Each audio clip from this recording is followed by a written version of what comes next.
यांचे mister J आहेत private स्कूलमध्ये टीचर होते. त्यांचा पगार एवढा नव्हता म्हणून त्यांची परिस्थिती जी आहे ते व्यवस्थित नव्हती, म्हणून त्यांनी एक कोचिंग क्लास चालू केलं. पण लॉकडाऊन मध्ये त्यांचं कोचिंग क्लास बंद पडलं. ओके. मग त्यांनी काय केलं की इकडून तिकडून नातेवाईकांकडून बँकेतून कर्ज काढलं आणि त्यांनी फर्निचरचा व्यवसाय सुरुवात केली.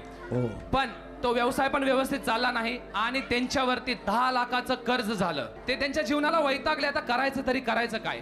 ते गावाला होते तर एका भल्या माणसाने त्यांना प्रभू येशू बद्दल सांगितलं आणि म्हणलं की तुम्ही स्तोत्र संहिता 23 वाचा आणि आपल्या जीवनामध्ये घोषित करा. त्यांनी वाचलं. त्याच्यात असं लिहिलेलं आहे, परमेश्वर माझा मेंढपाळ आहे आणि मला काही उणे पडणार नाही. तर त्यांनी आणि त्यांच्या मिस्टरांनी रोज ते वचन वाचलं आणि घोषित करत राहिल्या आणि परमेश्वरानं चमत्कार करायला सुरुवात केली. त्यांना जे पहिले फर्निचरचा जो त्यांचा बिझनेस चालत नव्हता, अचानक त्यांना मोठे मोठे ऑर्डर भेटायला सुरुवात झाली. ऐका सर्वांनी. आणि त्याच्यानंतर जे 10 लाखाचं कर्ज त्यांनी घेतलं होतं ते संपूर्णपणे ते फेडू शकले. आज ते पूर्णपणे त्यांनी कर्ज फेडलेलं आहे. तर त्यांची साक्ष इथंच थांबली नाही, तर एका घरामध्ये ते राहत होते.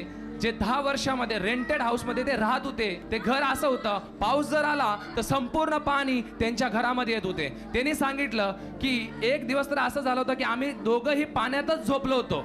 परत त्यांनी तेच वचन घोषित करत राहिले की परमेश्वर माझा मेंढपाळ आहे, मला काही उणे पडणार नाही.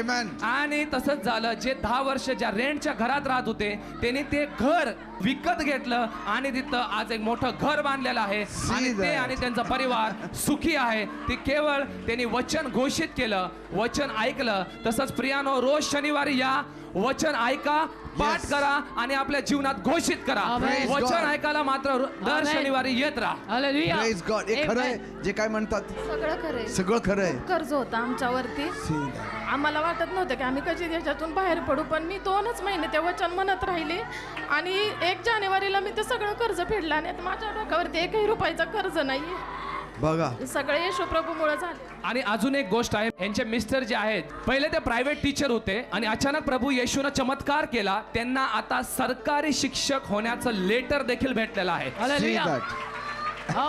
माझे मिस्टर 15 वर्ष झालं बिनपगारी काम करत होते. अगदी 5,000 रुपये सॅलरी मिळायची, ती पण टायमिंगला मिळत नव्हती. 2-2, 3-3 महिन्यांनी मिळायची आणि त्यांना परमनंटचं येशू बाप्पांनी लेटर मिळवून दिलं आम्हाला. सरकारी काम मिळालं आता. God bless you. God bless you.